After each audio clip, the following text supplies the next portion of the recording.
Hi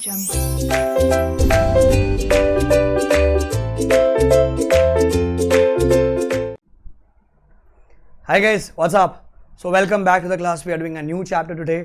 हमारा revision series चले आज हम करने जा रहे खाली वाइंडिंग अप. तो आ जाइए अपनी बुक्स में, अपने पास जो भी नोट्स है, मॉड्यूल है, सजेस्टेड है, मेरे नोट्स है ये वाले, तो आप आ जाइए winding up. We are starting with winding up.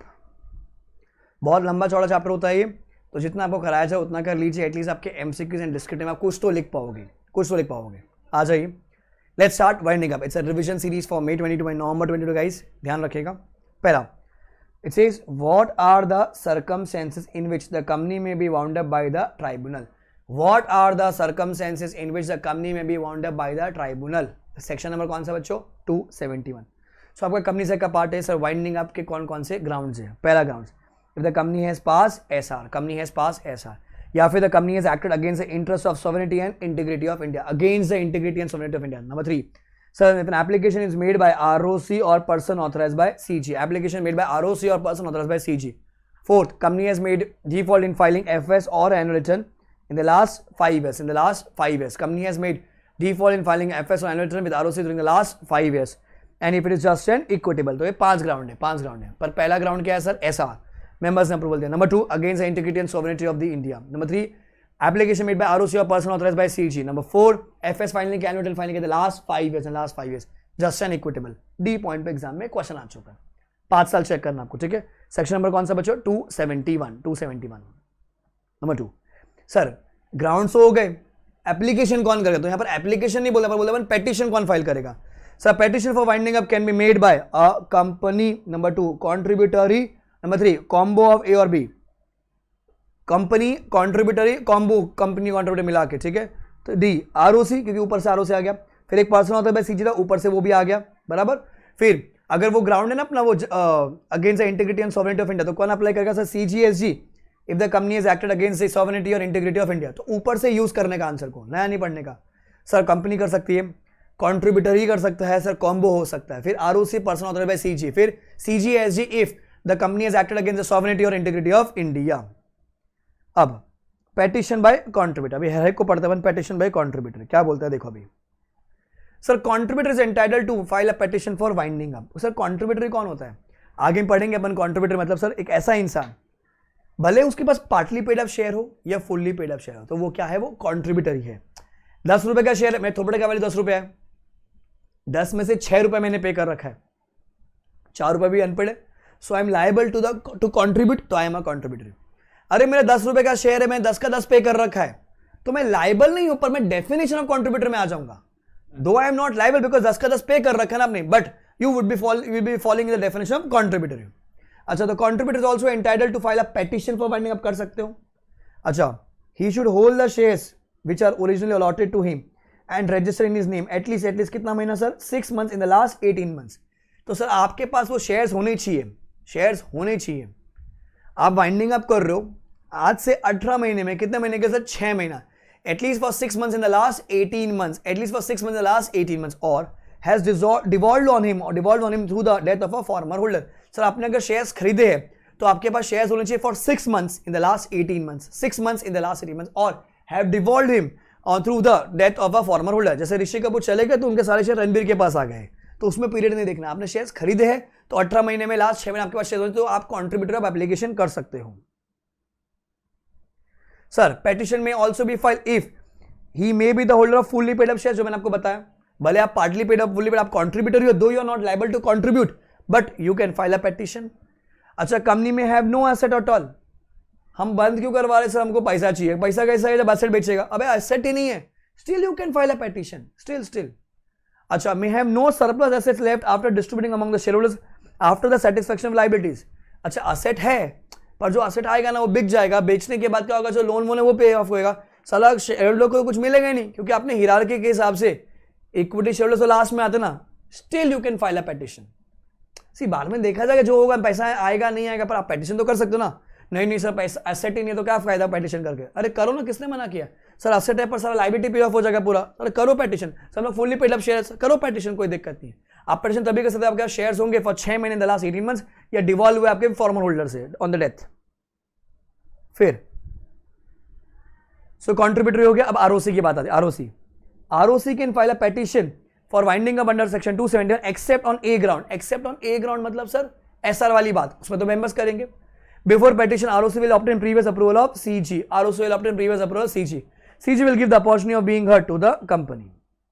CG will give the approval only after opportunity of being heard to the company. तो ROC का आ गया प्रोसेस. तो एग्जाम में अगर मैं बोलूँ ग्राउंड्स इंपॉर्टेंट है, तो पहला वाला जो क्वेश्चन 271 का, दूसरा पेटिशन बाय द कॉन्ट्री, उसमें मंथ्स दे रखा है, मंथ्स.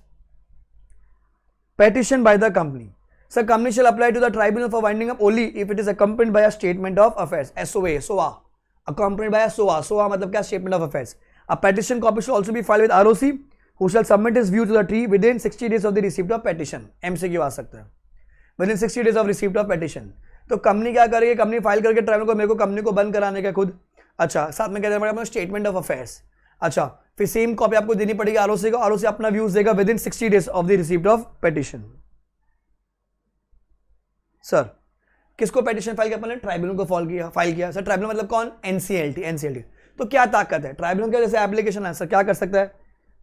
रिजेक्ट कर सकता है, इंटरिम ऑर्डर पास कर सकता है, प्रोविजनल लिक्विडेटर अपॉइंट कर सकता है, या वाइंडिंग अप का ऑर्डर पास कर सकता है, या एनी ऑर्डर, जैसे कि फादर की शादी है, बाप की शादी, सर कैंसिल कर सकता है, इंटरिम ऑर्डर पास कर सकता है, सर प्रोविजनल लिक्विडेटर को अपॉइंट कर सकता है, कंपनी लिक्विडेटर को अपॉइंट कर सकता है, मतलब वाइंडिंग अप का ऑर्डर पास कर सकता है, या फिर एनी अदर ऑर्डर.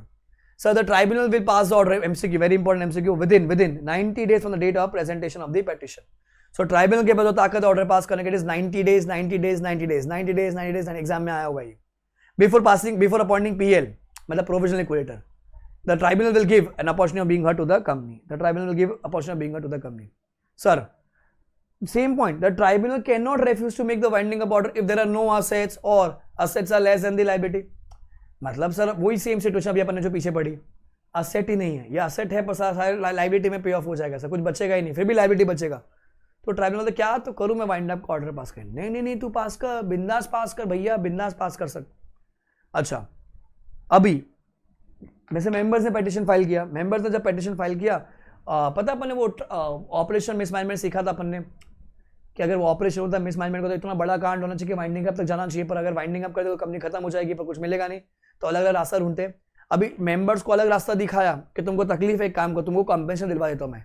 मेंबर बोलता है नहीं मेरे को तो वाइंडिंग अप कराने का है. अरे भैया ट्राइब्यूनल क्या बोलता है कि अगर कोई और दूसरा रेमेडी अवेलेबल है तो मैं आपको वो दिलवाऊंगा, मैं वाइंडिंग अप का ऑर्डर के पास करूंगा. So it says it is not mandatory for the tribunal to pass winding up order if some other remedy is available to the petitioner. तो आप अलग दूसरा रास्ता निकाल के दीजिए, कोई टेंशन नहीं है, ठीक है. सो 90 days इंपॉर्टेंट MCQ, और ये 1 line का अलग से क्वेश्चन आया हुआ है. अब कंपनी लिक्विडेटर इट्स अपॉइंटमेंट. तो भैया जब ट्राइब्यूनल ने ऑर्डर पास कर दिया तो क्या होगा? लिक्विडेटर अपॉइंट का तो दो होते हैं, एक होता है PL, एक होता है CL. PL मतलब प्रोविजनल लिक्विडेटर, तो टेम्पररी, या तो उसकी जगह पे CL किसी और को बना देंगे जब फाइनल ऑर्डर पास हो जाएगा, या फिर ये PL को आगे आके CL ले जाएंगे हम लोग, आगे आके CL बना देंगे. The PL and the CL समझ दोनों का डिस्टिंग्विश. टेम्पररी जरूरी नहीं कि टेम्पररी अपॉइंट कर, डायरेक्टली CL भी अपॉइंट कर सकते हो. The PL and CL shall be appointed by the tribunal from among the insolvency professional registered under IBC.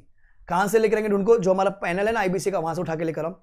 If the PL is appointed the T may restrict the powers or else he will have the same power as the liquidator. Same powers रहेंगे उनके पास.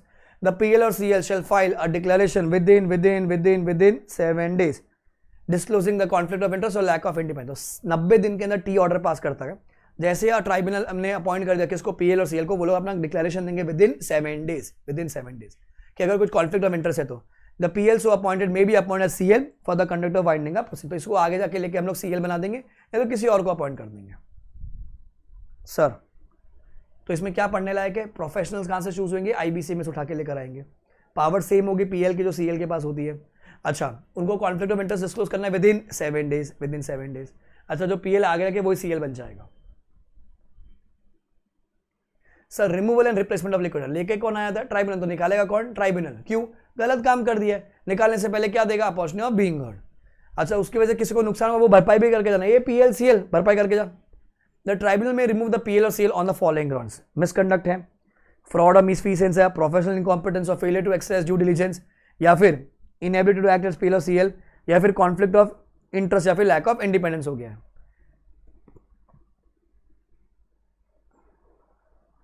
फिर in the event of death और removal और resignation of PL or CL, the tribunal may transfer the work assign to him to and से logical है, इसको निकाल दे किसी और को लेकर आएंगे. इफ द पीएल और सीएलएस कॉज एनी लॉस और damage to the company the tribunal may order it to recover from the liquidator before passing in order. क्या दिया जाएगा? अपॉर्चुनिटी ऑफ बीइंग भौंकने का मौका. एकदम ईजी आंसर. कौन निकालेगा सर? ट्राइब्यूनल निकालेगा. ग्राउंड्स पीछे पढ़ रखे अपन ने. सेक्शन नंबर स्किप कर सकते हो, कोई दिक्कत नहीं, क्योंकि 4 मार्क के आएगा, 1 मार्क एमसीक्यू में दिख जाएगा. फिर intimation to CL PL and ROC. अब क्या होता है देखो, if the tribunal has pass the winding up order, किसने पास किया? ट्राइब्यूनल ने. देन किसका कर्तव्य है? कंपनी का, to intimate to the CL और पीएल जो भी अपॉइंट किया गया एंड आरओसी. एंड आरओसी क्या? And ROC and shall also intimate in case of listed company. किसको इंटीमेट करने का? Stock exchange where the securities are listed and in case of all companies make an endorsement to the effect notifying in the official gazette. तो OGB में डाल देंगे. तो दुनिया को बता दो कि हम लोग बंद होने वाले हैं. सर दुनिया को बता दो कि हम लोग बंद होने वाले हैं. दुनिया को बता दो बंद होने वाले हैं. सर किस किसको बताने का? सीएल पीएल को बताओ, आरओसी को बताओ. लिस्टेड कंपनी में आप स्टॉक एक्सचेंज को बताओ. ऑल कंपनीज में आप ओजी में पब्लिश कर दीजिए. ओजी में पब्लिश कर दीजिए. Sir the winding up order shall be a notice of discharge. Notice of discharge to all the officers employees workman of the company. मतलब भैया आप सब खत्म, तुम बैठे रहो. अब हाँ पैसा वैसा मिलेगा पर अब उसको कुछ काम वाम नहीं करने का है, except when the business of the company is continuing. But हाँ अगर गोइंग कंसर्न काम सी आइडियली क्या होता है, कंपनी बंद हो जाती है तो मतलब सब कुछ थम जाता है, अपन आईबीसी में करेंगे. पर वाइंडिंग अप में जो मेरा लिक्विडेटर पता नहीं हम लोग थोड़ा सा 10% कैपेसिटी माल चलाएंगे. 10% कैपेसिटी हम लोग फैक्ट्री चलाएंगे. हम लोग क्या होगा, एटलीस्ट रोज का खर्चा तो निकलेगा. तो भैया आपको आना पड़ेगा ऑफिस, आपको फैक्ट्री आना पड़ेगा. नहीं तो जनरली आप मत आओ, बैठे रहो घर पे, क्योंकि वाइंडिंग अप चल रहा है. फिर within 3 weeks of winding up order, within 3 weeks और आइडियली 21 दिन 21 days, within 3 weeks of winding up order the CL shall make an application to T for constituting winding up committee. Winding up committee sir जैसे ही tribunal ने order दे दिया winding up को, उसके 3 हफ्ते के अंदर, मतलब 21 डेज, आपको 3 वीक्स याद करना है. क्या बनेगा? Winding up committee. Winding up committee में कौन कौन बैठेगा सर? ऑफिशियल लिक्विडेटर आके बैठेगा, मतलब वही जो कंपनी लिक्विडेटर, वही nominee of the secure creditor, bank से कोई लोन ले रखा था, और a professional and a professional nominated by the tribunal, and professional nominated by the tribunal. So winding up committee में कौन कौन बैठेगा sir? Official liquidator, nominee of the secure creditor and a professional nominated by the T. Winding up committee क्या करेगी सर? Sir they will take over the assets, examine the statement of affairs, कितना asset है कितना liability है, बेच सकते हैं असेट जाके, finalising the list of creditors, किसी को पैसा देने का है, and such other function as a team may direct. Such other function as a team may direct. Sir the CL shall submit to the T a report along with the minutes of the meeting of committee on a monthly basis. This report shall be submitted till the dissolution of the company. Till the dissolution of the company आपको देता रहना पड़ेगा. तो इस answer में क्या important point था? एक तो 3 हफ्ता वाला वाइंडिंग अप कमेटी का क्वेश्चन एग्जाम में आ चुका है. So within 3 weeks of the winding up order the CL shall make an application to the T for considering winding up committee. Winding up committee में कौन बैठेगा? Official liquidator, nominee of the secure creditor and a professional nominated by the T. क्या काम करेंगे, क्या क्या asset है वो देखेंगे सर, स्टेटमेंट ऑफ अफेयर्स देखेंगे, अपना बेचेंगे असेट को जाके, finalising the list of creditors and such other functions. कब तक देनी आपको रिपोर्ट बना के? जब तक कंपनी खत्म नहीं हो जाती, till the dissolution of the company. Next, stay of suit.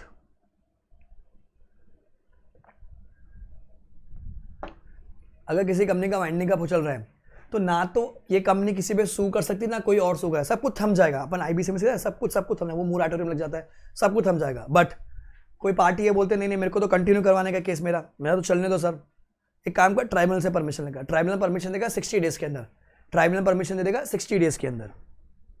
अच्छा, so it says when winding up order is pass और the PL has been appointed, no suit और legal proceeding shall be commence और proceeded by और against the company. ना वो कर सकते ना, इस पे कोई कर सकता है, except with the permission of the tribunal. Permission लेके आप कर सकते हो. The T will give the permission within 60 days of application. Nothing as above shall apply to any proceeding pending an appeal before supreme court और high court. हाँ, अगर high court और supreme court में आपको कोई appeal pending है, supreme court high court में appeal pending है, वो कंटिन्यू रहेगा, उस पर रुकावट नहीं है, बाकी सब कुछ थम जाएगा. अगर आपको कंटिन्यू करने का तो आप परमिशन लेकर आइए, विद इन 60 डेज आपको परमिशन मिल जाएगी. ठीक है. अच्छा, बट अगर आपका हाई कोर्ट सुप्रीम कोर्ट में अपील चल रहा है तो वो कंटिन्यू रहेगा. तो यहां देखो लिखा हुआ है मैंने, रेफर एग्जाम्पल 1 पेज 7.10. एग्जाम्पल 1 देखना है आपको, एंड क्वेश्चन 4 पीछे टेस्ट योरसेल्फ में से. टेस्ट योरसेल्फ में क्वेश्चन 4 इस पे होगा, मतलब ये आ सकता है, इस पे होगा. एग्जाम्पल 1 एंड क्वेश्चन 4 जरूर देखिएगा इस पे. नेक्स्ट आंसर से submission of report by company liquidator. क्या कहता है sir? Submission of report by company liquidator. So देखो, लिक्विडेटर को एक रिपोर्ट बनानी, क्या कंपनी के पास क्या है, क्या देने बनता है, पूरा लिस्ट रेडी कर. Sir the company liquidator shall within 60 days, circle within 60 days, again MCQ. खाली ध्यान रखना ट्राइब्यूनल जो ऑर्डर पास करता है वो 90 डेज है, वो 90 डेज है। The company liquidator shall within 60 days of the appointment shall submit to the T a report containing following particulars. क्या किया जाएगा sir? Nature and details of the assets including कितना कैश है, hand cash and bank, issued subscribe paid up capital कितना है, existing and contingent liability कितनी है, debts due to the company, receivable, guarantees if any, list of contributors and कितना वो लोग दे सकते हैं अपने को, details of trademark intellectual property, details of existing contract JV and collaborations, details of legal cases and any other information. 4 mark का answer. 60 दिन के अंदर आपको एक रिपोर्ट बनानी है। Sir the company liquidator shall within 60 days report बना के देगा किसको? ट्राइब्यूनल को, जिसमें ये सब चीजें जाएगी। साथ में वो इंक्वायरी करेगा, बोलेगा भैया देखो मैंने इंक्वायरी किया, यहाँ पर फ्रॉड नहीं हो रखा है, नहीं हो रखा है, एंड नहीं सर लोग नहीं चलेंगे, सर नहीं चल सकते, बंद करना ही पड़ेगा। The company liquidator shall state in his report the manner in which the company was promoted और formed and whether in his opinion any fraud has been committed and report on the viability of the business and the step for maximizing the value of assets of the company. So the creditor, controller or his agent shall inspect the report and the copies on payment of prescribed fees. उनको मिल सकती है। तो exam में ये report का answer आ सकता है 4 mark का, 6 मार्क का आंसर कि भैया रिपोर्ट के कंटेंट बताइए क्या, कि विद इन 60 डेज आपको रिपोर्ट देनी पड़ेगी। ठीक है,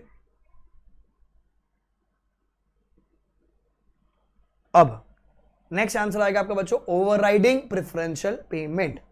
overriding preferential payment very very very important. क्या कहते हैं? 2 सिचुएशन में। सर ओवरराइडिंग प्रेफरेंशियल पेमेंट मतलब क्या? सर सब कुछ गया भाड़ में। बच्चों क्या बोलोगे आप? सब कुछ गया भाड़ में।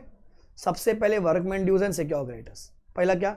Workman dues and secure creditors. कैसे सर? मैं बोलता हूं सिचुएशन 1, मैंने सिक्योरिटी बेचा 100 रुपए की। क्या माइनस करने का आपको? Workman dues. क्या माइनस करने का आपको? Workman dues. Assuming it is less than 2 years, क्या माइनस होगा? खाली only salaries wages as per industrial dispute act 1947, all accrued holiday remuneration compensation that is PF gratuity pension, वो माइनस होगा। Workman dues में क्या? Salaries wages for less than 2 years, 2 months बोला मैंने, less than 2 years as per IDA 1947 that is industrial dispute act 1947 and all holiday accrued remuneration plus compensation that is PF gratuity pension, वो minus होगा आपका। Sir अगर मेरे पास पैसा है, उनको देने का मेरे पास पैसा है, फिर किसको दोगे आप? पे सिक्योर क्रेडिटर्स को दे दीजिए and workman due for more than 2 years, workman due for more than 2 years, क्योंकि लेस देन और इक्वल टू 2 years वहां आ गया ना, लेस देन और इक्वल टू 2 years वहां आ गया। मैं बोलता हूं उनको देने के बाद मेरे पास पैसे कम है, क्या खड़ा है मेरे पास सामने? सिक्योर क्रेडिटर खड़ा हुआ है and workman due for more than 2 years है, workman due for more than 2 years है। तो क्या करेंगे अपन? You will pay in proportion, sir situation 2, मैं अज्यूम करता हूं क्वेश्चन में जितना भी वर्कमैन ड्यूज दे रखा है पूरा लेस देन 2 years है, तो क्या करेंगे? जितने का भी अपन ने सिक्योरिटी रियलाइज किया minus workman dues, assume you are assuming पूरा का पूरा क्या है? वो less than equal to 2 years है, माइनस सिक्योर क्रेडिटर के पैसे। अब बच्चा क्या है? 3 लाख रुपए बचा खाली अपने पास। तो whatever you are assuming, क्या करने का? दोनों का असम्पशन लिख कराने का। मॉड्यूल में एक क्वेश्चन में इंस्टीट्यूट ने क्या करके सिचुएशन 1 के हिसाब से कर रखा है, वो अज्यूम करता है कि सर वो मतलब वो less than equal to 2 years है एंड फिर मोर देन 2 years भी है वहां पर, तो उसने प्रपोर्शन में बांटा हुआ है, बहुत सारे ऑथर्स एंड टीचर्स क्या करते हैं? सर ये वाला भी राइट है। मैं बोलता हूं it is assume less than, पूरा का पूरा वो लेस देन 2 years है सर, तो उसको वहां ले जाऊंगा। In the absence of any information situation 2 बहुत इजी टाइम पास करने के लिए पूरा पहले वर्कमैन ड्यूज माइनस करो फिर सिक्योर क्रेडिटर। क्वेश्चन में आपको दिया जाएगा वहां पर गवर्नमेंट का पैसा है, स्टेट गवर्नमेंट का, सब इग्नोर। 2 चीज पे कॉन्सेंट्रेट करना है, workman dues and secure creditor. ठीक है, वापस करते हैं। सर क्वेश्चन में दिया हुआ सिक्योरिटी रियलाइज की हमने 100 रुपए की कर लीजिए, फिर वर्कमैन ड्यूज रखा है, बंटवारा नहीं कर रखा है, तो क्या करेगा? Assuming it is less than equal to 2 years, तो क्या बोलोगे उसमें? क्या आएगा sir? Salary wages as per IDA 1947 and उनका पीएफ ग्रेच्युटी का पैसा, all accrued holiday remuneration plus compensation. अच्छा, फिर पैसा बचा अभी भी, तो क्या करो? सिक्योर क्रेडिटर को दे दीजिए सर, कोई टेंशन नहीं, एंड मोर देन 2 years वाले जो वर्कमैन ड्यूज है उनको दे दीजिए सर, पर पैसा कम है, तो क्या करोगे आप? उन दोनों के बीच में बंटवारा कर दोगे, secure creditor workman due for more than 2 years के बीच में बंटवारा। दूसरा प्रोबेबिलिटी क्या कर सकते हैं सर अपन? जितना भी पैसा आया अपने पास वो लिखिए, माइनस वर्कमैन ड्यूज पूरा माइनस कर दीजिए, assuming it is less than equal to 2 years, फिर सिक्योर क्रेडिटर जो बचा वो बचा, नहीं बचा नीचे नहीं बचा। आई वुड एडवाइस कि सिचुएशन 2 लेके चलने का, नीचे असम्पशन लिखने का, assume it is less than equal to 2 years। Sir settlement of list of contributors and application of assets कैसे किया जाएगा sir? Settlement of list of contributors and application of asset, अब क्या हो गया, बाइंडिंग अप का ऑर्डर हो गया, सीएल अपॉइंट हो चुका है, अब आ गया असेट बेचना पड़ेगा। Sir the tribunal after passing of binding of order shell settle the list of contributors, कौन कौन पैसा देने वाला है, cause rectification of the register of members, किसी का नाम चेंज होगा, ऊपर आएगा, नाम आएगा, नीचे करना पड़ेगा, सब लिख लीजिए। And shall cause an asset of the company to be applied for discharge of liability, तो जितनी भी एसेट है सर उसको अभी बेचने का अपने को, क्योंकि लायबिलिटी पे ऑफ करनी पड़ेगी। हाउएवर द ट्राइब्यूनल में dispense with the settlement of list of contributors, कब कब सर? मेरे को अगर लिस्ट नहीं भी बनाए तो भी चलेगा, डिस्पेंस मतलब कैंसिल करना है। वो बोलते हैं मेरे को लिस्ट नहीं बनाने का, मेरे को दिख रहा असेट है मेरे पास, असेट है तो मैं क्यों कॉन्ट्रीब्यूटर से पैसा मांगू, ठीक है। तो ट्राइब्यूनल क्या करेगा, पहले लिस्ट बनाएगा, लिस्ट ऑफ कॉन्ट्रीब्यूटर्स, किसी आरओ में कुछ चेंजेस है वो कर लेगा, एंड सारी असेट क्या करवा देगा, लायबिलिटी के लिए लगवा देगा कि भैया इसको बेचो, लायबिलिटी पे ऑफ करो। हाँ ट्राइब्यूनल चाहे तो भैया वो कैंसिल भी करवा सकता, बोलते मेरे को लिस्ट नहीं बनाने का। Sir every contributory shall be liable to contribute to the assets of company for, काय के लिए, cost charges expense of winding up, all the payments of debts and liability, and कुछ अगर बचा तो आपस में बंटवारा कर लेंगे। Adjustments of right of contribute subject to the following conditions, तो पहले क्या आएगा, cost and expense of winding up, number 2 payment of debts and liability, number 3 adjustment of rights, adjustments of rights, ठीक है। सर कैसे कैसे, ये इंपॉर्टेंट है, एग्जाम में आता है, एमसीक्यू में या फिर डिस्क्रिप्टिव में आ सकता है। A member shall not be liable to contribute if he ceased to be a member 1 year or more before the commencement of winding up. Sir आज अज्यूम करो 5 अप्रैल 2022 है, आज से 1 साल पहले अज्यूम करो 6 अप्रैल 2021 मैं यहाँ मेंबरशिप छोड़ा हूँ, यहाँ I am a contributory but I am not liable to, क्योंकि 1 साल हो गया मेरे को छोड़े। अच्छा मैं यहाँ छोड़ा हूँ, यहाँ छोड़ा हूँ, अज्यूम करो मैं यहाँ छोड़ा हूँ, जिस दिन मैं छोड़ के गया उस दिन 40 लाख का लाइबिलिटी था, but today it is 60 lakhs का liability, so I'll be liable only for 40 lakhs. I am liable because मैंने within 1 year छोड़ा, but I'll be liable only for 40 lakhs. So member shall not be liable for the debt contracted after he ceased to be a member. After मैं क्यों liable हूँ, मैं 40 के लिए liable होऊंगा। Sir past members are not liable if the present members are able to satisfy the debts. IPC में सीखा होगा, सब करंट वाले ने पूरा पैसा दे दो, past members क्यों liable होंगे sir? In case of a company limited by shares, if the shares are fully paid up, no liability of member. In case of guarantee with share capital, no member will liable if the shares are fully paid up. हाँ आप contributor हो, आपको phone किया जाएगा पर आप liability नहीं आएगी, आपकी लाइबिलिटी नहीं आएगी। सो 5 सिचुएशन में आप लाइबल नहीं हो। पहला 1 साल पहले छोड़ा, नंबर 2 1 साल में छोड़ा, विदिन 1 ईयर छोड़ा, बट न्यू लाइबिलिटी के लिए लाइबल नहीं हो। Present members are able to satisfy the debts, sir shares अगर फुली पेड अप है, guarantee company with share capital, shares are fully paid up, no liability, no liability. Exam में आ सकता है, एग्जाम में आ सकता है, ठीक है। Then obligation of directors and managers, use answer number 10 जो भी मैंने आपको पढ़ाया प्लस पेज 7.16, मतलब वो डायरेक्टर मैनेजर की लाइबिलिटी यही वाली है कि 1 साल पहले छोड़ा तो लाइबल नहीं होंगे, विद इन 1 ईयर छोड़ा तो लाइबल हो जाएंगे, एंड अगर प्रेजेंट डायरेक्टर मैनेजर तो लाइबल नहीं होंगे, तो वो यूज करना है आपको, ठीक है। डायरेक्टर मैनेजर के लिए सेम आंसर है।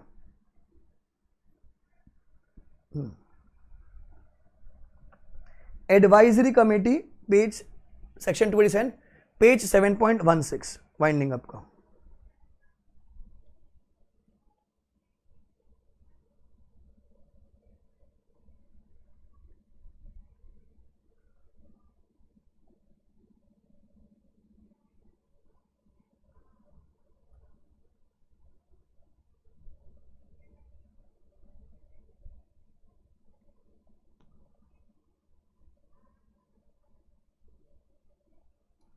I'll download the notes, एक सेकेंड में है नहीं अभी, I'll download it। देखो अभी, so let me just check क्या कह रहा था ये। so नोट्स में हमने मैपिंग कर रखी है, पेज 7.16 पेज 7.16 12 लोग 30 दिन, कुछ ऐसा लिखवाया मैंने, 7.16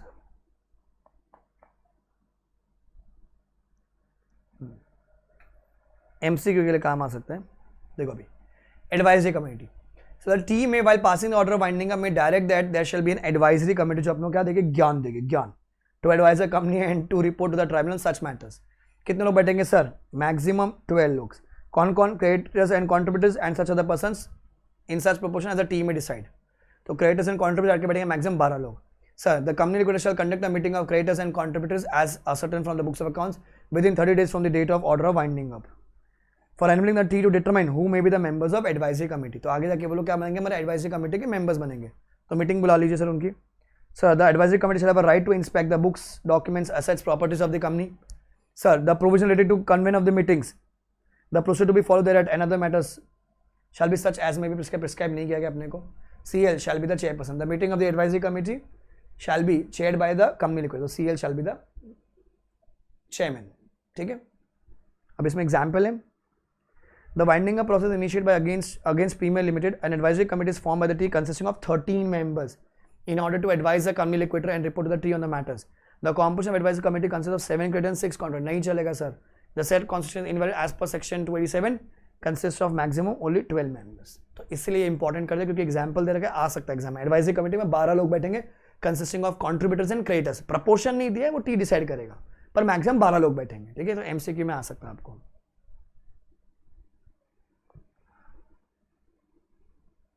then audit of company liquidator account, section number क्या है 294. क्या बोलता है?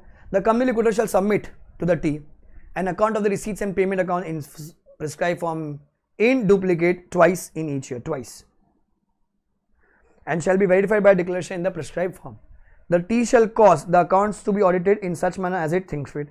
If the accounts have been audited, one copy shall be filed by the CL to the T and the other copy shall be delivered to the ROC, which shall be open for inspection by the members, creditors. कोई भी आके उसको inspect कर सकता है, कोई भी inspect कर सकता है.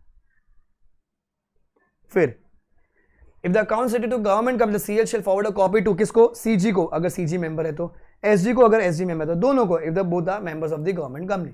तो ये भी एग्जाम में आया हुआ है कि अगर आप लिक्विडेटर हो एंड आपको रिपोर्ट बनानी है अगर गवर्नमेंट कंपनी, तो क्या आएगा सर? नॉर्मली एक कॉपी CL को जाती है, सॉरी एक कॉपी ट्राइब्यूनल के पास जाती है, एक कॉपी ROC के पास जाती है. तो अगर गवर्नमेंट कंपनी है तो गवर्नमेंट कंपनी में CG मेंबर तो CG को भी दूंगा, SG मेंबर तो SG को दूंगा, दोनों मेंबर तो दोनों को जाके दूंगा. The CL cause audited accounts or a summary to be send to every creditor and contributor. However T may dispense with the above requirement. तो वो समरी बना के भी दे सकता है, अगर ट्राइब्यूनल मत दे तो नहीं दे तो भी चलेगा. रिपोर्टिंग का पॉइंट इंपॉर्टेंट, ट्वाइस मतलब वो डुप्लीकेट में जाएगी, ट्वाइस साल में 2 बार बनानी है आपको. सो हाफ ईयरली अकाउंट्स बनाते हैं अपन बेसिकली. सो अपने को बना के एक कॉपी ट्राइब्यूनल को देनी होती है, एक कॉपी ROC को देनी है. मेंबर आके इंस्पेक्ट कर सकता है उसको, देखने के भाई पैसे नहीं लगते. हाँ अगर गवर्नमेंट कंपनी है तो गवर्नमेंट में गवर्नमेंट मेंबर होगा तो जो भी गवर्नमेंट है आप उसको जाके दे दीजिए रिपोर्ट. ठीक है. फिर payment of debts by the contributor in extent of set off page 290 section 297. You have to read from page 7.21. ये आपको रीड करना पड़ेगा. Payment of debts by contributor in extent of set off, कितना set off allowed है. फिर important, arrest of a person trying to leave India और abscond. भगोड़ा, नीरव मोदी, विजय माल्या. मस्त है, मस्त है. एग्जाम क्वेश्चन इस पे भी. If the tribunal satisfied that any contributory या person having property accounts paper PAP, property accounts paper PAP is about to leave India और abscond or remove conceal any property or avoid examination respect of affairs of the company. भागने वाला है, property बेचने वाला है, या कोई कागज वागज को घुमाने वाला है, कुछ भी करने वाला है. कौन? कॉन्ट्रीब्यूटरी ऐसा इंसान जिसके पास पैप है, प्रॉपर्टी या accounts papers.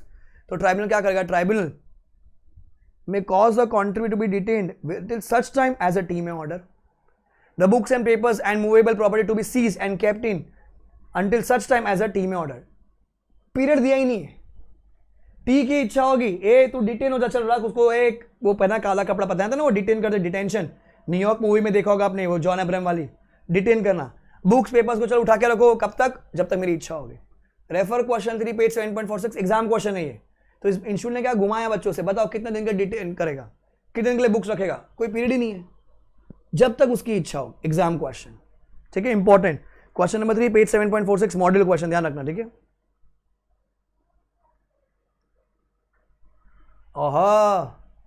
Fraudulent preference, section number 328 fraudulent preference. मस्त है. अब क्या है, हम लोग की कंपनी का वाइंड अप हो रहा था, AB लिमिटेड. एग्जाम्पल, एग्जाम्पल, आप सबकी भी उधारी हमारे पास है. मेरा बेटा है संता, उसकी भी उधारी है. तो मैं मेरे बेटे को फोन किया, ये सुनना बाबू, तेरा कितना उधारी? बोला पापा अपना है 12.5 लाख रुपये, बच्चा है बेबी. तो मैं क्या बोला, एक काम कर, हमारे पास पड़ी है स्कॉडा 25 लाख की है, अभी हो गया शायद 22 लाख रुपये के आसपास, 20 लाख के. एक काम कर, वो ले जा तू. पापा पैसा दो ना. मैंने पैसा नहीं, काम कर, गाड़ी ले बेच. तो मैं कंपनी का MD, मैंने क्या किया, I chose one creditor over other creditor. I chose one creditor over other creditor, बराबर. तो मैंने क्या किया, प्रीफर किया इसको, फ्रॉडलेंटली प्रीफर करवाया. क्यों? क्योंकि मैं उसको जानता था. सो क्या ये बेटा फ्रॉडलेंट प्रेफरेंस, फ्रॉडलेंट प्रेफरेंस. अरे भैया अगर वो गाड़ी नहीं बिकती, कंपनी की गाड़ी नहीं बिकती, तो वो गाड़ी कुएं में जाती, पता है लिक्विडेशन स्टेट बनता है. फिर उसमें से सबको मिलता, किसी को टायर मिलता, किसी को स्टेयरिंग मिलता, किसी को गेयर मिलता, किसी को ब्रेक मिलता। यहाँ पर तो I choose one creator over other creator. अरे बाबू, अरे कद्दू कटेगा सब में बटेगा ना। यहाँ पर तो आपने चूज कर गलत किया सर, तो क्या हो जाएगा सर, इस ट्रांजेक्शन को बोल देंगे इनवैलिड, वॉइड, एंड वो गाड़ी वापस मंगाई जाएगी। तो पीरियड देखना वाले, कितना पीरियड चेक करना आपको। If the company has given preference to a person who is a creditor, surety or guarantor over other creditor, surety or guarantor over other creditor, ठीक है, within 6 months before making a winding up application, circle within 6 months, within 6 months।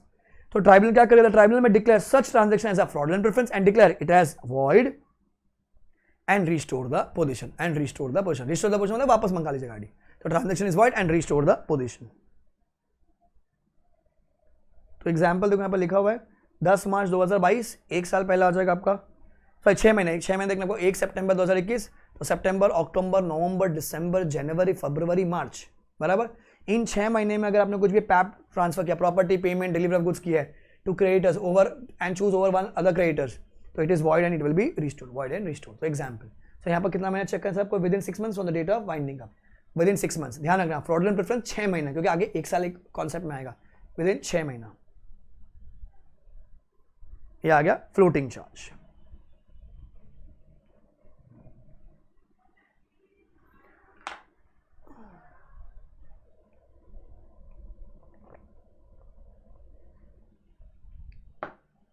Effect of floating charge. It says if the company is being wound up, any floating charge created, sir floating charge मतलब जैसे stock पे होता है which keeps on changing, ठीक है, created on the property or undertaking within 12 months before the commencement of winding up। एक second, पीछे वाले कॉन्सेप्ट है फ्रॉडुलेंट में 6 महीना था, यहाँ पर कितना 12 महीना, विद इन 6 मंथ्स वहां पर, यहाँ पर क्या within 12 months. It shall be void except any amount of cash paid to the company subsequent to the creation of charge along with interest at the rate of 5% और such other rate as may be notified by CG. मतलब कितना valid रहेगा, ऊपर वाला जो भी create किया आपने वो वॉइड, एक्सेप्ट कितना, जो भी अमाउंट आपने पे किया subsequent to the creation of charge plus 5% rate, आज के में 5% है, सरकार अगर चाहे तो बढ़ा सकती है बाद में। However if it is prove that the company was solvent, the creation of charge would be valid. If it is proven that the company was solvent, the charge would be valid, the charge would be valid। Example होगा, देखो यहां पर लिखा हुआ है 10 मार्च 2022 मेरा winding up का application है, एक साल पहले आ गया 11 मार्च 2021, मतलब इस दौरान 12 महीने में अगर मैं बोलता हूं मेंबर्स वाइंडिंग अप है, मेंबर्स वाइंडिंग अप है, मेंबर्स वाइंडिंग अप है, मेंबर्स वाइंडिंग है, तो मतलब क्या होगा, कंपनी सॉल्वेंट होगी, कंपनी सॉल्वेंट होगी। तो अगर कंपनी सॉल्वेंट है मतलब कंपनी के पास पैसा है। अब अज्यूम करो एबी लिमिटेड है, हम लोग का ना एक ओडी चल रहा था अनसिक्योर्ड 5 लाख रुपए की, ये हो गया मेरा ओल्ड डेट। मैं बैंक के पास गया, बैंक वाला बैंक में अपने को और पैसा चाहिए, अभी क्या क्रैश कोर्स लेने का, अपने को कैमरा वाला खरीदने का, अपने को बच्चों का रिवीजन सेशन वीडियो बनाने का है। बैंक वाला बोला ये भी है तेरा 5 लाख पहले से ओडी चल रहा हो तो अनसिक्योर्ड है, तो कुछ गिरवी रखना। मैं बोला ठीक है, काम करो स्टॉक ले लीजिए, स्टॉक। तो मैंने क्या किया, 3 लाख का और लिया, तो ये हो गया मेरा न्यू डेट, तो मैंने उनको स्टॉक दिया, गिरवी रखा। अब क्या हो गया, हम लोग वाइंड अप हो गए बीच में, कभी with in 1 year wind up हो गए। तो लॉ क्या बोलता है, जिस दिन वाइंडिंग अप की आपकी एप्लीकेशन, अगर 1 साल के अंदर आपने जितना भी फ्लोटिंग चार्ज क्रिएट किया होगा, वो क्या होगा सर, वो वॉइड होगा, बराबर, वो वॉइड होगा। एक्सेप्ट जो चार्ज क्रिएट किया है सब्सिक्वेंट टू द, मतलब जो अमाउंट पे की गई है आपको subsequent to the creation of charge. मैं बोलता हूं अगर क्रेडिटर्स वाइंडिंग अप है, मतलब क्रेडिटर्स वाइंडिंग का मतलब क्या, कंपनी का पैसा नहीं है, तो कितना चार्ज वैलिड रहेगा sir, the new debt plus 5% interest, the new debt plus 5%, मतलब 3 लाख रुपए प्लस 5% इंटरेस्ट मिलेगा खाली बैंक को, उतना ही। अच्छा अगर मैं बोलता हूं कंपनी सॉल्वेंट है, मतलब सर कंपनी का पैसा है, तो सर दोनों वैलिड, ओल्ड डेट भी वैलिड, न्यू डेट भी वैलिड। ओल्ड डेट मतलब क्या 5 लाख, न्यू डेट मतलब कितना 3 लाख। तो अगर कंपनी सॉल्वेंट है तो सर पूरा पैसा मिल जाएगा। कंपनी अगर इंसॉल्वेंट है तो क्या होगा सर, जो पुराना पैसा भूल जाओ, बैंक तेरी गलती है, तूने क्यों नहीं देखा साला, ऐसा क्या उधारी आ गया तुम्हारा कि साला कंपनी बंद हो रही है यहाँ पर, तो तुमने चेक नहीं किया, तुमने ड्यू डिलिजेंस नहीं चेक किया, तो तेरा पुराना पैसा डूब गया। जो नया वो मिलेगा, क्योंकि तो सिक्योर्ड है ना, स्टॉक है वहां पर, तो कितना मिलेगा, plus new debt plus 5% interest. समझा आपको चीज? Read this answer again, read. ये 332 होगा floating charge, 332, read.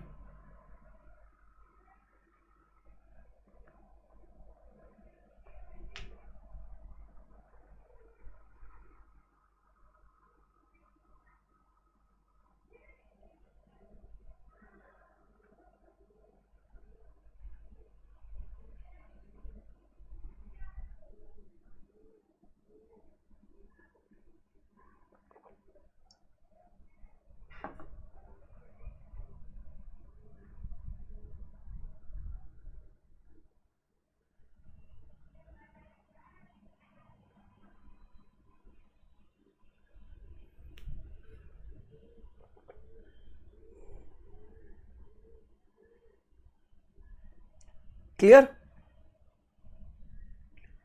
Members binding में तो कंपनी का पैसा है तो कितना मिलेगा? पूरा पैसा मिलेगा sir, old plus new.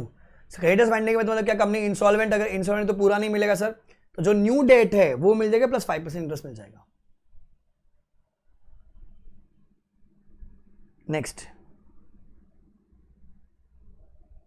Disclaimer of onerous property, इसका है सेक्शन 333। ये आपको question 2A of December 21 suggest करना होगा। इस बार क्वेश्चन आया था पिछले एग्जाम में, करना पड़ेगा, important December 21 suggested question number 2A module page 7.34, ये करना पड़ेगा आपको खुद से। अब statement the company is in liquidation, तो एक स्टेटमेंट फाइल करना पड़ता है। If the company is being wind up either voluntary or by the tribunal, so every invoice order for goods or business that is issued by on behalf of the company or by company liquidator or receiver और manager property, क्या लिखना पड़ेगा आपको? Shall contain a statement that the company is in liquidation. मेरे हर document पे, invoice पे, order copy पे, जिसने भी दिया होगा सर, उस पर आपको लिखना पड़ेगा कंपनी इज इन लिक्विडेशन, मतलब लोगों को आप इंटीमेशन कीजिए। If section 344 is confident the penalty is 50,000 से लेके 3 लाख, 50,000 से लेके 3 लाख। तो मैं लिखा है एग्जाम्पल 4 पेज 7.39, 7.39, ये देखो। So it says the tribunal has initiated the process of winding up against RSG Limited. The goods in stock are to be sold in normal course of business to PQT. The liquidator appointed for carrying out the process of winding up compels the management of RSG to write the company is being wound up on the sales invoice. The management oppose the same as the transactions in normal course. However, as per terms of 344, the statement such by liquidator is mandatory. आपको mandatory वो लिखना पड़ेगा, आपको mandatory sir वो लिखना पड़ेगा, ध्यान रखिएगा। तो ये लोग गलत है, कंपनी लिक्विडेटर बोल रहा है लिखने के तो लिखना पड़ेगा आपको। तो एग्जाम्पल के चक्कर में इंपॉर्टेंट हो गया। 50,000 से लेके 3 लाख की पेनल्टी, 50,000 से लेके 3 लाख की पेनल्टी।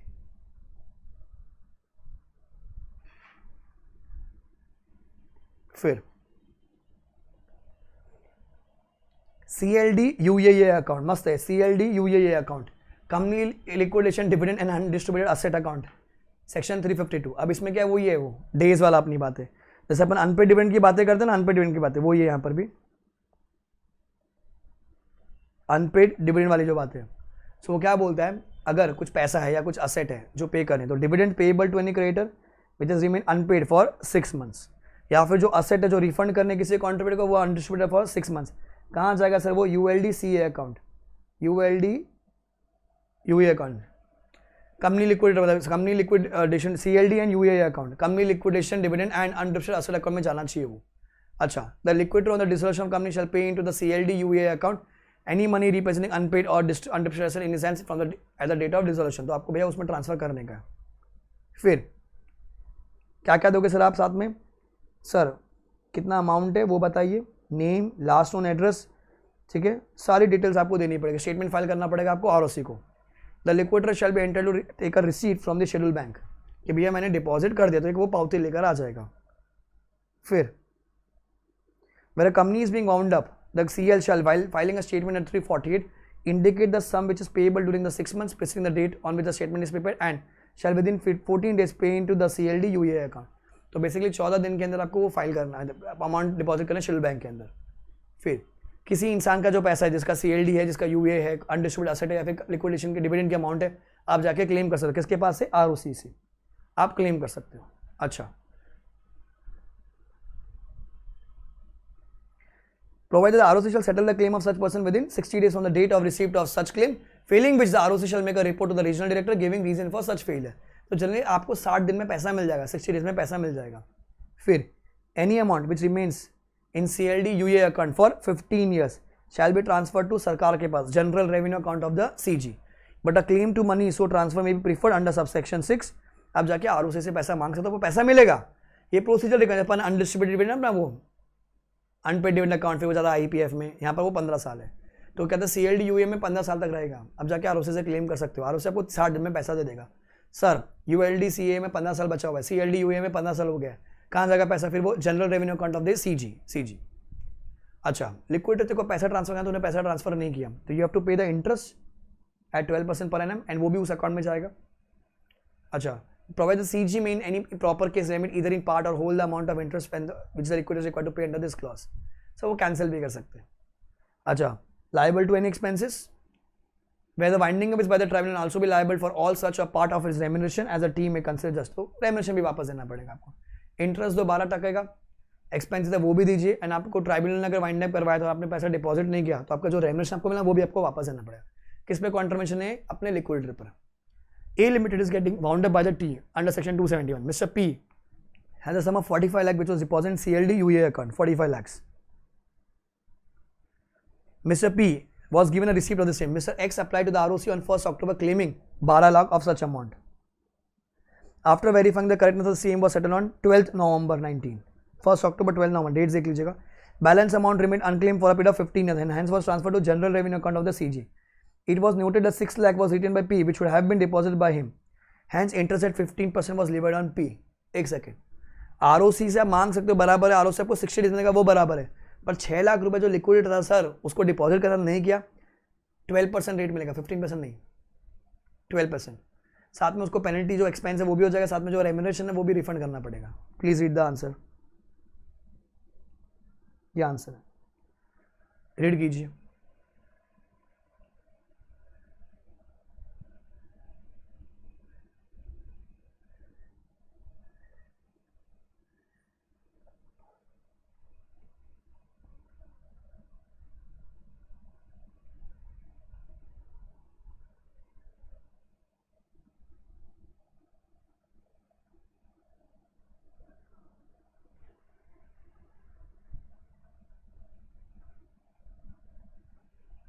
बराबर. तो इस पे एग्जाम्पल है, मतलब ये एग्जाम में हो सकता है. Example 6. Mr. T has been appointed as an official liquidator for carrying out winding up process of FSM Limited. The company has been declared wound up on this date. Rupees 2,50,000 representing unpaid amount to creditors were not deposited in CLD UA account until 30th September 20.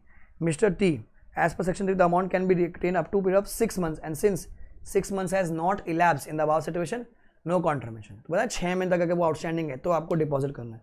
तो जून है तो जून, जुलाई, अगस्त, सितंबर, 4 ही महीना हुआ था. तो मेरे पास 6 महीने तक का टाइम है ना. 6 महीने तक अगर वो अनक्लेम्ड है डिविडेंड की अमाउंट या फिर असेट की अमाउंट तो मैं ट्रांसफर करूँगा ना, मैं तो नहीं करूँगा. ईजी. दोनों एग्जाम्पल नए आए हैं, मॉडल में पहले नहीं थे, एग्जाम में आ सकते हैं आपको. लास्ट आंसर लिक्विडेटेड टू, देखो मैंने लिखा है यहाँ पर एग्जाम्पल 5 and 6 इंपॉर्टेंट है क्योंकि इस पर नए क्वेश्चन है, पहले नहीं थे. Liquidator to make returns. If the CL who has made a default in filing any return account और डॉक्यूमेंट, लिक्विडेटर ने गलत काम कर दिया, fails to make good the default within 14 days after the service of notice on him, the T may on an application made to it by contributory creditor ROC may order to make good the default within such time as specified in the order. आपने कोई return file नहीं किया, कोई document file नहीं किया तो हम आपको मौका दे 14 दिन में फाइल कर दो. फिर भी अगर आपने फाइल नहीं किया तो हम आपको क्या कर देंगे, पेनल्टी ठोक देंगे. सो द टी में impose penalty on the company liquidator. All the expense of the application shall be born by the CL. सो ये लिक्विडेटर पे कॉन्ट्रीवेंशन की बात है कि लिक्विडेटर ने अगर कोई डॉक्यूमेंट नहीं फाइल किया तो आपको फाइल करने का मौका है विदिन 14 डेज. आपको हम पेनल्टी भी लगा सकते हैं. एंड जो भी सामने वाले ने एप्लीकेशन की होगी ना कि भैया ये स्टेटमेंट फाइल नहीं किया लिक्विडेटर ने, ये डॉक्यूमेंट फाइल नहीं किया, तो जो भी एप्लीकेशन के पैसे लगे हैं लिक्विडेटर तू बेयर करेगा. तो ये किस पे सेक्शन है, लिक्विडेटर पे सेक्शन है, खत्म. You can ignore section number बिंदास. जितने भी आंसर मैंने आपको इंपॉर्टेंट बताया उनको पढ़ते रहिएगा. दिसंबर 21 वाला जो क्वेश्चन 2 है डिस्क्लेमर ऑफ ओनरस प्रॉपर्टी, वो भी इंपॉर्टेंट है, फिर से रिपीट होने के ज़्यादा चांस है. ध्यान रखिएगा वो कॉन्ट्रीब्यूटर कब कब लाइबल होता है, कब कब लाइबल नहीं होता है. एप्लीकेशन के लिए 18 महीने इन the last 6 months, sorry 6 months in the last 18 months, उसके बाद शेयर्स होने चाहिए. अगर डेथ के थ्रू आया तो पीरियड चेक नहीं करना है. तो ये छोटी छोटी बात है. डेज ट्राइब्यूनल ऑर्डर पास करके 90 दिन के अंदर, बराबर. फिर वो 6 महीना चेक करना है आपको उसके लिए, फ्रॉडलेंट प्रेफरेंस के लिए 12 महीना चेक करना है आपको फ्लोटिंग चार्ज के लिए. तो ये सब छोटी छोटी बातें जो आपको MCQ में स्कोर करवाएगी, प्लस आपको डिस्क्रिप्टिव लिखने के लिए भी काम आएगा. ग्राउंड्स वाला आंसर इतना कर लो, वाइंडिंग आपके लिए बहुत है, प्लस RTP मॉक का क्वेश्चन, RTP और मॉक का क्वेश्चन. कूल है. Bye guys, take care, enjoy. Will come with new class जहाँ पर हमारे बाकी जो चैप्टर्स है वो आ जाएंगे आपके. ठीक है. Do like the video, comment and share with your friends and aim for a rank, क्योंकि आपकी बार आखिरी बार बाय, आपकी बार मैं पार. God bless you, take care, all the best.